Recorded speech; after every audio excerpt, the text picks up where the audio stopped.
मला माहीत नाही. अमीन पटेलची गोष्टी आणि माझी वजीरची गोष्टी तुम्ही त्यांना सांगा. मैं अपने बारे में बोल सकता हूँ कि मेरा ऐसा कोई इरादा नहीं है और मैं उसकी स्पष्टीकरण कर सकता हूँ. कालपासूनच चर्चा आहे की तुम्ही वडील आणि तुम्ही म्हणजे दोघं जण अजित पवारांना भेटले. नहीं, ऐसा मैंने जैसे कहा कि मेरा कोई भी पार्टी में पक्ष प्रवेश नहीं हो रहा है. मैं कांग्रेस पार्टी में ही हूँ. और रहा मुलाकात की बात, तो मुलाकात तो मैंने जैसे कहा कि हमारे पारिवारिक रिश्ते हैं, तो जिन के साथ हमारे फैमिली रिलेशन है उनके साथ तो मुलाकात होती रहती है. आज एमबीए की करेंगे किस तरह से देखते हैं? देखिए, मैंने तो ये भी सुना था कि वो कह रहे थे कि ये सीट सेना जीत जाएगी, तो मुझे लगता है ये बहुत बदकिस्मती की बात है कि संजय राउत जी जैसे सीनियर लीडर, जैसे मैंने कहा कि मेरा तो कोई इरादा है नहीं, मगर नहीं इरादा होने के बावजूद अगर शिवसेना के लीडर एक सिटिंग कांग्रेस एमएलए की सीट के बारे में अगर ऐसा कहे कि ये शिवसेना की सीट है, तो महाविकास आघाड़ी के बारे में बहुत बदकिस्मती की बात है. पहले भी उन्होंने ऐसे स्टेटमेंट्स दिए थे मिलिंद देवरा जी और संजय निरुपम जी के बारे में कि कोई भी गली के नेता कुछ भी कहेंगे. तो मुझे लगता है ये सारी चीज़ें अगर एक शिवसेना का नेता कहते हैं तो ये सब पार्टी में फूट डालने की कोशिश करते हैं. मैं वो बहुत मुझसे सीनियर है, मेरे करियर अभी शुरुआत हुआ है, तो मैं ज़्यादा कुछ नहीं कहूँगा, मगर मैं ये कहूँगा कि बहुत ही दुर्भाग्यपूर्ण है कि वो एक सिटिंग एमएलए के बारे में ऐसा कह सकते हैं. और आई थिंक हाईकमांड जो सीनियर लीडर्स हैं उनको इसके बारे में चर्चा करनी चाहिए. देखिए, मैं अपनी खुद की बात कर सकता हूँ. पिताजी का मुझे लगता है बेहतर होगा अगर आप पिताजी से पूछें. मगर मैं ये कह सकता हूँ कि मैं कांग्रेस पार्टी के साथ हूँ और मेरा कोई ऐसा इरादा है नहीं. और मुझे काफ़ी आश्चर्य है कि जब मुझे पूछा गया, सुबह से काफ़ी लोग ने पूछा है, तो मेरा तो ऐसा कोई मतलब ऐसा कोई इरादा है, कोई बातचीत भी नहीं हुई है. तो नहीं, मैं तो कांग्रेस पार्टी के साथ हूँ. पिताजी से बात हुई? देखिए, पिताजी और मैं पूरा दिन काम करते हैं, पॉलिटिक्स करते हैं, तो घर पे आके पॉलिटिक्स नहीं डिस्कस करते. मैं पिताजी से इसके बारे में मैंने डिस्कस नहीं किया, तो उनसे अगर आप उनके बारे में पूछेंगे तो बेहतर होगा. फिलहाल मेरी बात तो नहीं, मेरा ऐसा कोई इरादा नहीं. जी, जैसे मैंने कहा कि मैं खुद के बारे में बात कर सकता हूँ और मैं तो किधर नहीं जा रहा हूँ, तो मैं अपनी बात कर सकता हूँ मैं किधर नहीं जा रहा हूँ. देखिए, अजीत दादा के साथ हमारे पारिवारिक रिश्ते हैं और बहुत ही अच्छे रिश्ते हैं.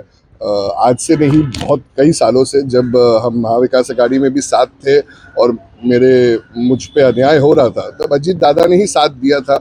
अजीत दादा अभी भी डेप्यूटी सीएम है और फाइनेंस मिनिस्टर है, तो उनसे तो काफ़ी मतलब रेगुलरली मुलाकात होती है. और वो एक ऐसी शख्सियत है जिन्होंने हमेशा मेरी मदद की है और मुझे उम्मीद है कि आगे भी वो मदद करते रहेंगे. जब मेरे पे अन्याय हो रहा था तब अजीत दादा ने ही साथ दिया था. तो अजीत दादा एक ऐसे लीडर है जो हमेशा यंगस्टर्स को साथ देते हैं. अगर आप कोई भी यंगस्टर से पूछ लो, हमारे पार्टी का हो या कोई भी पार्टी का हो, जब रात को भी हमारा नंबर आता है, नागपुर में मुझे याद है रात के 1:45-2 बजे भी जब हमारा नंबर आता था हाउस में बात करने को, तो कोई मंत्री नहीं रहता था, अजीत दादा अकेले बैठे रहते थे.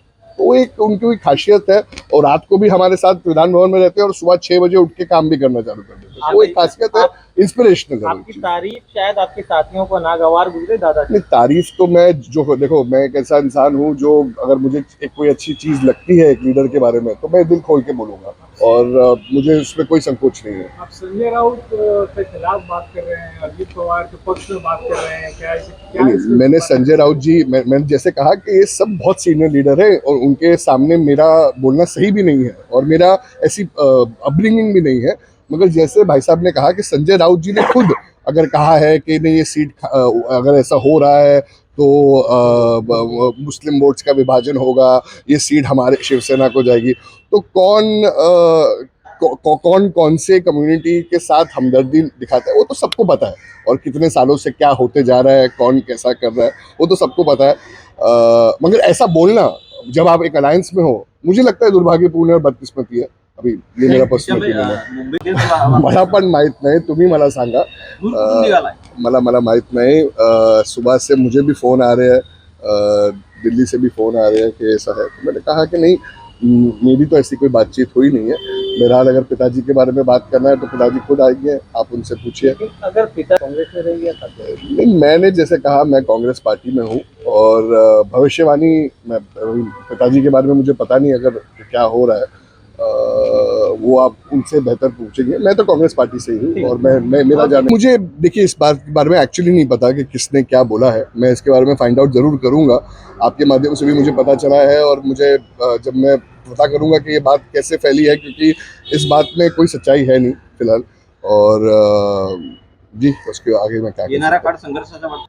देखिए राजनीति में संघर्ष तो है ही, अब जिधर भी हो संघर्ष है और संघर्ष करने के लिए ही हम उतरे हैं, आम आदमी के मुद्दों के लिए ही उतरे और संघर्ष करते आ रहे हैं युवा कांग्रेस के दिनों से और आगे भी संघर्ष करते रहेंगे।